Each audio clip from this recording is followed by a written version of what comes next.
بسم اللہ الرحمن الرحیم۔ السلام علیکم ورحمۃ اللہ وبرکاتہ۔ حضرت داؤد علیہ السلام کی قوم بندر کیوں بنی؟ انہوں نے اللہ رب العزت کے کون سے حکم کی نافرمانی کی تھی؟ کیا دنیا میں موجود تمام بندر اسی قوم کی نسل سے ہیں؟ یہی ہماری آج کی ویڈیو کا موضوع ہوگا، اور آج ہم آپ کو حضرت داؤد علیہ السلام کی قوم کے متعلق مکمل معلومات فراہم کریں گے، جو یقیناً آپ کے علم میں اضافے کا باعث ہوگی۔ مگر ویڈیو میں آگے بڑھنے سے پہلے اگر آپ ہمارے چینل پر نئے ہیں تو برائے مہربانی ہمارے چینل کو سبسکرائب کریں، جہاں آپ کو بالخصوص اسلامک ہسٹری اور بالعموم دنیا بھر کی تمام منفرد معلومات پر مبنی ویڈیو ملتی رہیں گی۔ حضرت داؤد علیہ السلام اللہ کے برگزیدہ نبی اور رسول تھے، اور اللہ رب العزت نے آپ کو بادشاہیت بھی عطا کی تھی۔ انبیاء اکرام علیہ السلام میں حضرت آدم علیہ السلام کے بعد حضرت داؤد علیہ السلام ہی وہ پیغمبر ہیں جنہیں قرآن کریم نے خلیفہ کے لقب سے نوازا۔ قرآن کریم کی سورہ بنی اسرائیل میں ارشاد ہے، اور ہم نے بعض پیغمبروں کو بعض پر فضیلت بخشی اور حضرت داؤد علیہ السلام کو زبور عنایت کی۔ ناظرین، حضرت داؤد علیہ السلام کی قوم کے 70,000 آدمی عقبہ کے پاس سمندر کے کنارے ایلا نامی گاؤں میں رہتے تھے، اور یہ لوگ بڑی فراخی اور خوشحالی کی زندگی بسر کرتے تھے۔ اللہ رب العزت نے انہیں بے شمار نعمتوں سے نواز رکھا تھا، اور یہ لوگ خدا کی عبادت سے غافل ہو گئے۔ اللہ رب العزت نے ان لوگوں کا اس طرح امتحان لیا کہ ہفتے کے دن کا ادب ان پر لازم قرار دیا، اور اس دن مچھلی کا شکار ان لوگوں پر حرام فرما دیا، اور ہفتے کے باقی دنوں میں شکار حلال تھا۔ مگر اس طرح ان لوگوں کو آزمائش میں مبتلا فرما دیا کہ ہفتے کے دن بے شمار مچھلیاں آتی تھی اور دوسرے دنوں میں کم آتی تھی، تو شیطان نے ان لوگوں کو یہ ہلا بہانہ بتا دیا، آپ کے سمندر سے کچھ نالیاں نکال لو، نکال کر خشکی میں چند حوض بنا لو، اور جب ہفتے کے دن ان نالیوں کے ذریعے مچھلیاں حوض میں آ جائیں تو نالیوں کا منہ بند کر دو، اور اس دن شکار نہ کرو بلکہ دوسرے دن آسانی کے ساتھ ان مچھلیوں کو پکڑ لو۔ ان لوگوں کو یہ شیطانی ہلا بازی پسند آ گئی، اور ان لوگوں نے یہ نہیں سوچا کہ جب مچھلیاں نالیوں اور حوضوں میں مقید ہو گئی تو یہی ان کا شکار ہو گیا، تو ہفتے ہی کے دن شکار کرنا پایا گیا جو ان لوگوں کے لیے حرام تھا۔ اس موقع پر ان یہودیوں کے 3 گروہ ہو گئے۔ کچھ لوگ ایسے تھے اور جو شکار کے اس شیطانی ہلے سے منع کرتے تھے اور ناراض و بیزار ہو کر شکار سے باز رہے، جبکہ دوسرے گروہ کے لوگ اس کام کو دل سے تو برا جان کر خاموش تھے، مگر دوسروں کو منع نہیں کرتے تھے، بلکہ منع کرنے والوں سے یہ کہتے تھے کہ تم لوگ ایسی قوم کو کیوں نصیحت کرتے ہو جنہیں اللہ رب العزت ہلاک کرنے والا یا سخت سزا دینے والا ہے۔ جبکہ تیسرا گروہ وہ سرکش و نافرمان لوگ تھے جنہوں نے حکم خداوندی کی اعلانیہ مخالفت کی اور شیطان کے ہلے بازی کو مان کر ہفتے کے دن شکار کر لیا اور ان مچھلیوں کو کھایا اور بیچا بھی۔ جب نافرمانوں نے منع کرنے کے باوجود شکار کر لیا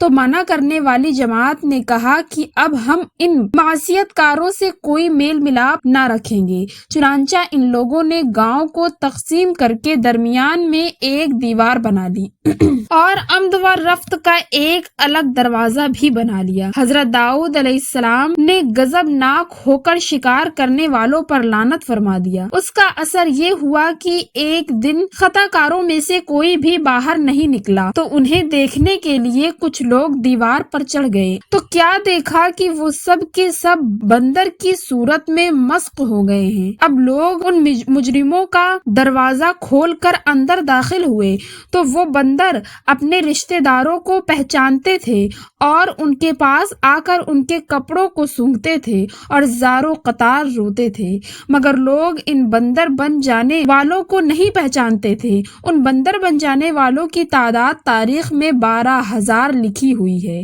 یہ سب 3 دن تک زندہ رہے۔ اور اس درمیان میں کچھ بھی کھا پی نہ سکے بلکہ یوں ہی ہلاک ہو گئے۔ شکار سے منع کرنے والا گروہ ہلاکت سے سلامت رہا، اور صحیح قول یہ ہے کہ دل سے برا جان کر خاموش رہنے والوں کو بھی اللہ رب العزت نے ہلاکت سے بچا لیا۔ ناظرین، سورہ بقرہ کی آیت نمبر 65 میں اللہ رب العزت کا ارشاد ہے، بسم اللہ الرحمن الرحیم، وَلَقَدْ عَلِمْتُمُ الَّذِينَ اعْتَدَوْا مِنْكُمْ فِي السَّبْتِ فَقُلْنَا لَهُمْ كُونُوا قِرَدَةً خَاسِئِينَ۔ اور بے شک ضرور تمہیں معلوم ہوگا کہ تم وہ ہو جنہوں نے ہفتے میں سرکشی کی، تو ہم نے ان سے فرمایا کہ وہ ہو جاؤ بندر دھتکارے ہوئے۔ ناظرین، یہ مفصل واقعہ سورہ الاعراف میں موجود ہے، جس سے معلوم ہوتا ہے کہ شیطانی ہلہ بازیوں میں پڑھ کر اللہ جل شانہ کے احکامات کی نافرمانیوں کا انجام کتنا برا اور کس قدر خطرناک ہوتا ہے۔ خدا کے نبی جن بد نصیبوں پر لعنت فرما دے، وہ کیسے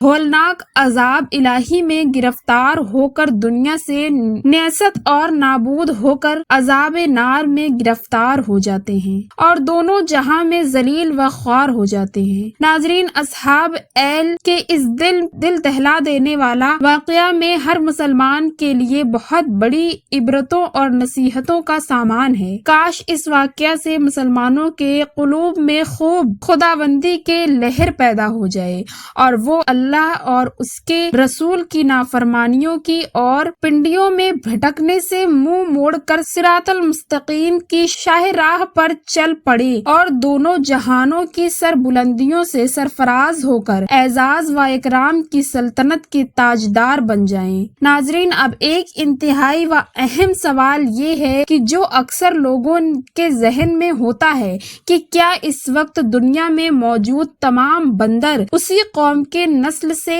ہیں؟ تو اس کا جواب یہ ہے کہ حضرت عبداللہ بن مسعود رضی اللہ عنہ تعالی سے صحیح مسلم میں منقول ہے کہ بعض لوگوں نے اپنے زمانے کے بندروں اور خنزیروں کے بارے میں حضور رسول کونین امام الانبیاء جناب محمد رسول اللہ صلی اللہ علیہ وسلم سے دریافت کیا کہ کیا یہ وہی مسخ شدہ شکلوں والے یہودی ہیں؟ آپ صلی اللہ علیہ وسلم نے ارشاد فرمایا، اللہ رب العزت جب کسی قوم میں مسخ صورت کا عذاب نازل کرتے ہیں تو ان کی نسل نہیں چلتی بلکہ چند روز میں ہلاک ہو کر ختم ہو جاتے ہیں۔ بندر اور خنزیر دنیا میں پہلے سے ہی موجود تھے۔